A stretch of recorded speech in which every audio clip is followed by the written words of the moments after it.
नमस्कार विद्यार्थी मित्रों, नमो नमः। नडियादनगरतः संस्कृतशिक्षिका धरती महोदया वदामि। अहं भवतः हार्दिक स्वागतं करोमि।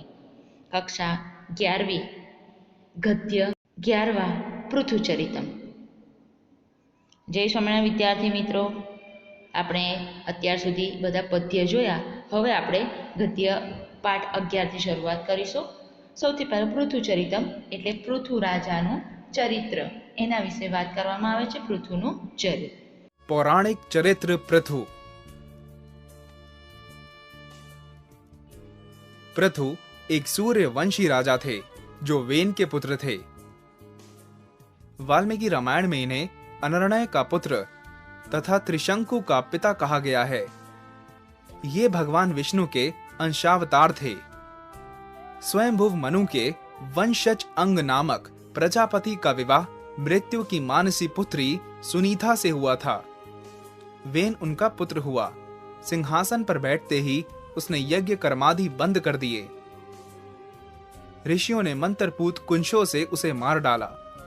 सुनीता ने पुत्र का शव सुरक्षित रखा, जिसकी दाहिनी जंघा का मंथन करके ऋषियों ने एक नाटा और छोटा मुख वाला पुरुष उत्पन्न किया। उसने ब्राह्मणों से पूछा कि मैं क्या करूं? ब्राह्मणों ने निषीद कहा, इसलिए उसका नाम निषाद पड़ा। उस निषाद द्वारा वेन के सारे पाप कट गए।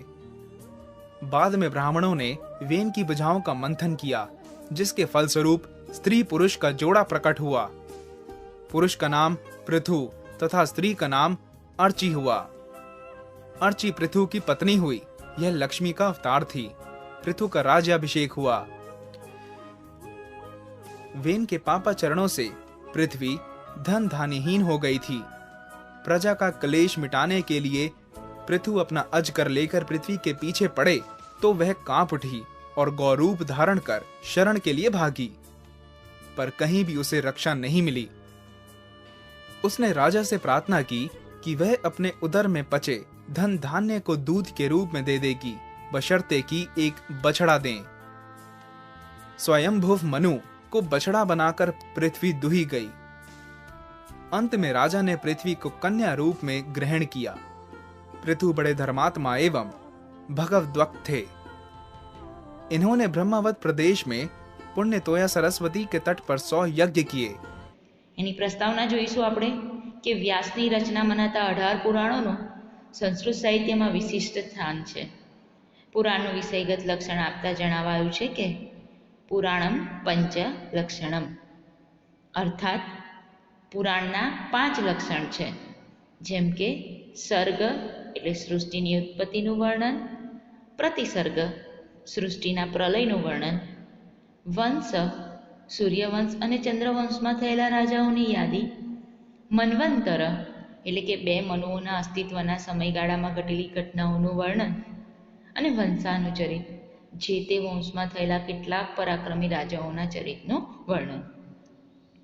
ભારતીય પ્રાચીન પરંપરાઓ અને ઇતિહાસની જાણકારી માટે પુરાણ સાહિત્યનો અભ્યાસ આવશ્યક છે। વળી સામાન્ય જનમાનસ પુરાણનો સ્વાધ્યાય કરીને તેમાં વર્ણિત મહાનુભાવોના જીવનને જાણી શકે છે અને તે પ્રમાણે પોતાનું જીવન બનાવવાની અને તે પ્રમાણે જીવન જીવવાની પ્રેરણા પ્રાપ્ત કરે છે। મત્સ્ય પુરાણમાં આવતા પૃથુચરિતના આધારે આ પાઠ સંપાદિત કર્યો છે। પુરાણોમાં ભૂમિનું દોહન કરીને અન્નની પ્રાપ્તિનો સર્વપ્રથમ ઉપક્રમ કરનારા રાજા તરીકે પૃથુનો નિર્દેશ છે। ભૂમિનું દોહન એટલે કૃષિકર્મ। આમ કૃષિકર્મના પુરસ્કર્તા તરીકે પુરાણોએ જે રીતે પૃથુચરિતનું વર્ણન કર્યું છે તેનો મર્મ સમજવા જેવો છે। અહીં ભૂમિને ગાયના રૂપે અને પૃથુને દોહનાર રૂપે વર્ણવવામાં આવ્યા છે। આ દોહન ક્રિયાની પાછળ રહેલો આશય પ્રસ્તુત પાઠના કેન્દ્રમાં છે। હવે વિદ્યાર્થી મિત્રો, આપણે પાઠનું પઠન કરીશું અને સાથે સાથે અનુવાદ પણ જોતા જઈશું। સ્વયંભુવસ્ય મનોવંશે અંગ નામક રાજા અભવત। સ દયાલુ ધર્મનિરતઃ ચ આસીત। તસ્ય વેન નામકઃ પુત્રઃ સમ અભવત। સ ક્રૂરઃ અધર્મનિરતઃ ચ આસીત। તેન યજ્ઞદાન આદિનાં સત્કર્માણિ નિષિદ્ધાनि। દુર્જનાः સત્કારિતાः સજ્જનાः ચ દુષ્કારિતાः। ફલતઃ ચૌરાદીનાं પ્રવૃત્તિः સર્વત્ર પ્રવર્તિતા। સજ્જનાનાં ધनं ધાન્યં દુર્જનૈः પરિવૃતम्। યજ્ઞકર્મ ભાવે દુર્ભિક્ષ પ્રાવર્તત ભૂતલમ યજ્ઞદાનરહિતમ નિર્ધમમ ચ સજ્જાતમ. આપણે જોઈએ પહેલાનો અનુવાદ કે સ્વયંભૂ નામના મનુના વંશમાં અંગ નામનો રાજા થઈ ગયો. તે દયાળુ અને ધર્મનિષ્ઠ હતો. તેને વેન નામનો પુત્ર થયો. તે ક્રૂર અને અધર્મમાં રચ્યો રહેનાર હતો. તેણે યજ્ઞ, દાન વગેરે સત્કર્મોનો નિષેધ કરેલો હતો. તેણે દુર્જનોનો સત્કાર કર્યો હતો અને સજ્જનોને અપમાનિત કર્યા હતા. પરિણામે ચોર વગેરેની પ્રવૃત્તિ બધે પ્રવર્તી રહી હતી. સજ્જનોના ધન ધાન્યને દુર્જનોએ ચોરી લીધું હતું. યજ્ઞકર્મના અભાવે દુષ્કાળ પ્રવર્ત્યો હતો.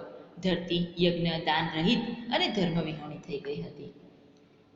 અસ્યા દુર્વ્યવસ્થાયામ પ્રજારક્ષણાર્થમ ઋષયઃ પ્રવૃત્તાઃ તૈઃ વેનુદંડિતઃ મારિતશ્ચ. તદંતરમ ઋષયઃ તસ્ય પૃથુનામકં પુત્રમ રાજ્યાસને પ્રસ્થાપિતવन्तઃ. પૃથુદયાલુઃ ધાર્મિકઃ ચ આસીત. વેનસ્ય શાસને પીડિતાઃ પ્રજાઃ અભિષિક્तं तं ધાર્મિકં પૃથુમ ઉપતસ્તુ. ક્ષુધાર્તાયાः પ્રજાયાः પરિપાલનાય ધાન્યમ અપેક્ષિતમાસીત. ભૂતલમ યજ્ઞદાનરહિतं નિર્ધમં ચ આસીત. તાદૃશં ભૂતલમ દૃષ્ટ્વા પૃથુઃ तं દગ્ધુમ ઉદ્યત અભવત. તતઃ ઇયં ભૂઃ ગોરૂપમ આસ્થાય પલાયિતુમ ઉદ્યતા. પૃથુઃ તસ્ય પૃષ્ઠતઃ અનુગતઃ. અંતે એકદેશે સ્થિત્વા કિં કરોમિ ઇતિ ભૂમિ અબ્રવીત. પૃથુ અપि સ્થાવરસ્ય ચરસ્ય ચ ઈપ્સિतं દેહિ ઇતિ તામ અબ્રવીત.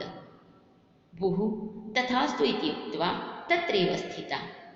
તામ ગોરૂપાં સ્થિતા ભૂમિં પૃથુ દુદોહ. અસ્મિન દોહન કર્માણિ અન્નરૂપં પ્રભુतं દુગ્ધં પ્રાપ્તમ. તેન અન્નેન પૃથુના પ્રજાઃ સંરક્ષિતા અનુરંજિતાઃ ચ. જોઈએ અનુવાદમાં કે અસ્યા દુર્વ્યવસ્થાયામ એટલે કે આ વિષમ પરિસ્થિતિમાં ઋષિઓ પ્રજાના રક્ષણ માટે પ્રવૃત્ત થયા.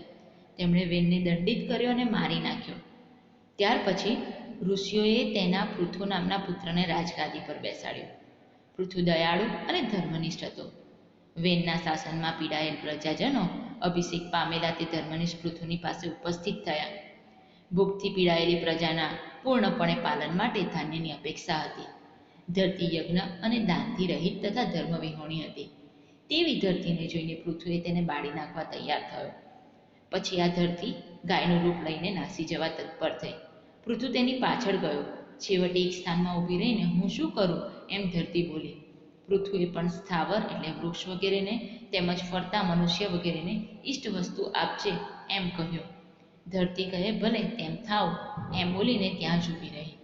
પૃથ્વીએ તે ગાયરૂપી ધરતીને દોહી. આ દોહવાના કર્મમાં અન્નરૂપી પુષ્કળ દૂધ પ્રાપ્ત થયું.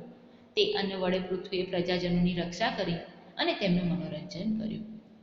હવે જોઈએ એવં પ્રકારકમ પૃથુચરિતમ પુરાણેષુ વર્ણિતમસ્તિ. વસ્તુતઃ ઇદમ એકમ રૂપકમ અસ્તિ. તદ અનુસારમ રાજા ગોપાલઃ ભૂતલમ ગૌઃ દોહનમ કૃષિકર્મ દુગ્ધમ ચ અન્નમ અસ્તિ. અર્થાત પૃથુરૂપ ગોપાલઃ ભૂતલરૂપા ગાં કૃષિકર્મણામ દુદોહ.